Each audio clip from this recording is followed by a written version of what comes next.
نحمدہ و نصلی علی رسولہ الکریم اما بعد فاعوذ باللہ من الشیطان الرجیم بسم اللہ الرحمن الرحیم وقال النبی صلی اللہ علیہ وسلم انا مدینۃ العلم وعلی بابها او کما قال علیہ الصلاۃ والسلام۔ عزیزان مکرم و محترم،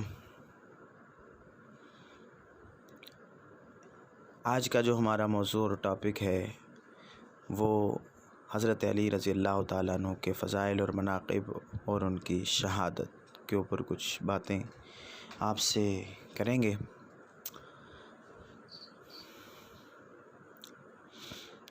13 رجب المرجب کو حضرت علی رضی اللہ تعالیٰ عنہ کی ولادت باسعادت ہوئی۔ حضرت علی بڑے جلیل القدر حضور اکرم صلی اللہ علیہ وسلم کے انتہائی قریب رشتہ دار، بڑے بہادر، بڑے عالم، بڑے فقیہ اور بڑے حوصلہ اور صبر و تحمل والے تھے۔ ان کا پورا دور خلافت امتحان و آزمائش اور تکالیف کا دور تھا۔ اکثر لڑائیاں رہیں، مگر حضرت علی رضی اللہ تعالیٰ عنہ کا رویہ، معاملہ ان حالات میں امت کے لیے نمونہ اور مشعل راہ ہے۔ حضرت علی رضی اللہ تعالیٰ عنہ بچوں میں سب سے پہلے اسلام لانے والے ہیں۔ آپ رضی اللہ تعالیٰ عنہ نے ابتدائے عمر سے کبھی بھی بتوں کی پوجا نہیں کی تھی۔ تاریخ اسلام شاہ نجیب آبادی میں ہے۔ حضرت صلی اللہ علیہ وسلم نے جب مکہ سے مدینہ منورہ ہجرت کی تو حضرت علی کرم اللہ وجہہ کو مکہ مکرمہ اس لیے چھوڑ گئے تاکہ وہ تمام امانتیں لوگوں کے حوالے کر دیں۔ اس لیے حضرت علی رضی اللہ تعالیٰ عنہ کو پیچھے چھوڑ گئے تھے۔ حضرت علی رضی اللہ تعالیٰ عنہ کے دل میں ابو بکر و عمر کی محبت بھی تھی، سب کی محبت، سب کے ساتھ دین اسلام کے ساتھ تعلق رکھنے والوں کے ساتھ، سب کے ساتھ محبت تھی۔ ایک شخص نے حضرت علی رضی اللہ تعالیٰ عنہ سے دریافت کیا کہ آپ رضی اللہ تعالیٰ عنہ نے آپ نے ایک خطبہ میں فرمایا تھا کہ یا اللہ ہم کو خلفائے راشدین کی طرح صلاحیت عطا فرما، تو آپ کے نزدیک وہ خلفائے راشدین کون تھے؟ یہ سن کر حضرت علی رضی اللہ تعالیٰ عنہ کی آنکھوں میں آنسو بھر آئے اور فرمانے لگے وہ میرے دوست ابو بکر و عمر ہیں۔ دونوں امام الہدا اور شیخ الاسلام تھے۔ قریش نے بعد رسول اللہ صلی اللہ علیہ وسلم کے ان دونوں کی پیروی کی، اور جن لوگوں نے ان کی پیروی کی نجات پائی، اور جو لوگ ان کے راستے پر پڑ گئے وہی گروہ خدا ہیں۔ اندازہ کریں کہ حضرت علی رضی اللہ تعالیٰ عنہ کے دل میں کس طرح محبت صدیق و فاروق تھی۔ تو حضرت علی رضی اللہ تعالیٰ عنہ کو جھوٹ سے سخت نفرت تھی۔ ایک مرتبہ آپ رضی اللہ تعالیٰ عنہ کچھ فرما رہے تھے کہ ایک شخص نے آپ کو جھٹلایا۔ آپ رضی اللہ تعالیٰ عنہ نے بد دعا کی، وہ ابھی مجلس سے اٹھنے نے بھی نہیں پایا تھا کہ اس کی آنکھیں جاتی رہیں، اس کی بینائی جاتی رہی۔ ایک مرتبہ ایک شخص نے فریاد کی کہ فلاں شخص یہ کہتا ہے کہ اس نے خواب میں میری ماں سے جمع کیا ہے۔ آپ رضی اللہ تعالیٰ عنہ نے بڑے صبر و تحمل سے جواب دیا، فرمایا کہ اس خواب بیان کرنے والوں کو دھوپ میں کھڑا کر کے اس کے سایہ کو کوڑے لگاؤ۔ یعنی جب اس نے آپ کے ساتھ حقیقتاً جمع آپ کی ماں کے ساتھ نہیں کیا تو آپ اس کے بارے میں کیا کہہ سکتے ہیں؟ یہی ہو سکتا ہے کہ اس کو دھوپ میں کھڑا کر کے اس کے سایہ کو کوڑے لگاؤ۔ تو حضرت علی رضی اللہ تعالیٰ عنہ کی شہادت کے بارے میں آتے ہیں۔ جمعہ کا دن تھا، نماز فجر کے وقت ہوا۔ رات بھر ابن ملجم اشعث بن قیس کندی کی مسجد میں اس کے ساتھ باتیں کرتا رہا۔ اس نے کوفہ میں شبیب بن بحیرہ نامی ایک خارجی کو اپنا شریک کار بنا لیا تھا۔ دونوں تلوار لے کر کے چلے، اس دروازے کے مقابل بیٹھ گئے جس سے حضرت امیر المومنین باہر نکلا کرتے تھے۔ اس رات امیر المومنین کو نیند بھی نہیں آئی، شاید معلوم ہو گیا تھا کہ رخصتی کا وقت آ گیا ہے۔ فراست بہت عظیم تھی۔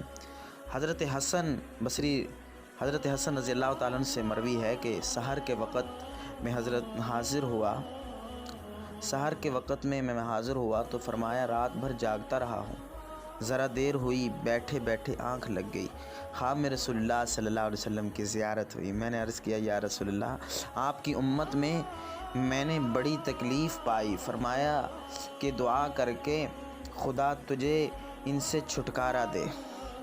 اس پر میں نے دعا کی، خدایا مجھے ان سے بہتر رفیق عطا فرما اور انہیں مجھ سے بدتر ساتھی دے۔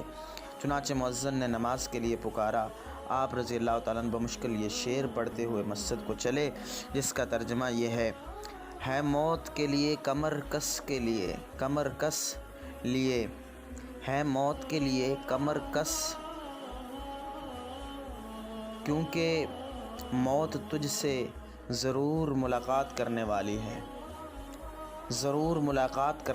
ہے، موت سے نہ ڈر اگر وہ تیرے ہاں نازل ہو جائے۔ آپ جو ہی آگے بڑھے، دو تلواریں چمکتی ہوئی آئیں اور آواز بلند ہوئی، حکومت خدا کی ہے نہ کہ علی تیری۔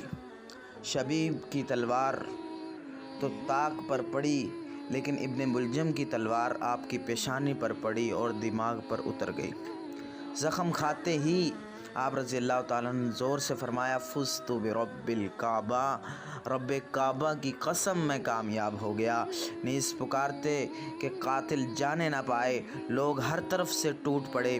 شبیب تو نکل بھاگا، عبد الرحمن نے تلوار گھمانا شروع کر دی اور مجمع کو چیرتا ہوا آگے بڑھا، قریب تھا کہ ہاتھ سے نکل جائے، لیکن مغیرہ بن نوفل بن حارث جو اپنے وقت کے پہلوان تھے، دوڑے اور بھاری کپڑا اس پر ڈال دیا اور زمین پر دے مارا۔ اب قاتل اور مقتول میں کچھ گفتگو۔ حضرت امیر المومنین گھر پہنچائے گئے۔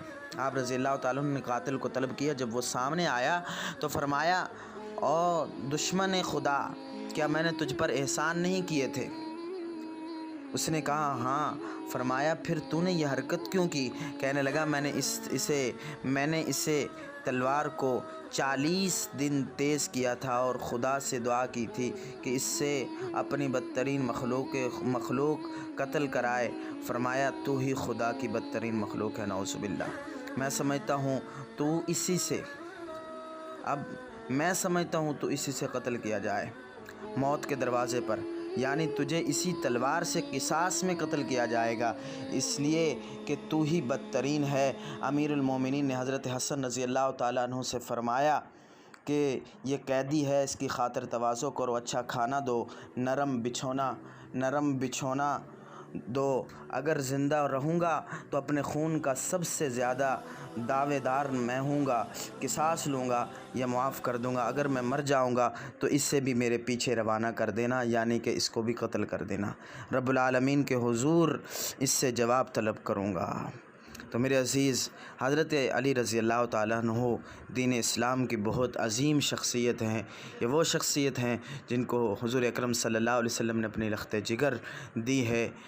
تو ہمیں چاہیے کہ ان کے نقش قدم پر چلیں اور جس طرح انہوں نے زندگی گزاری ہے ہم بھی ان کی طرح زندگی گزار کر کے جائیں دنیا سے۔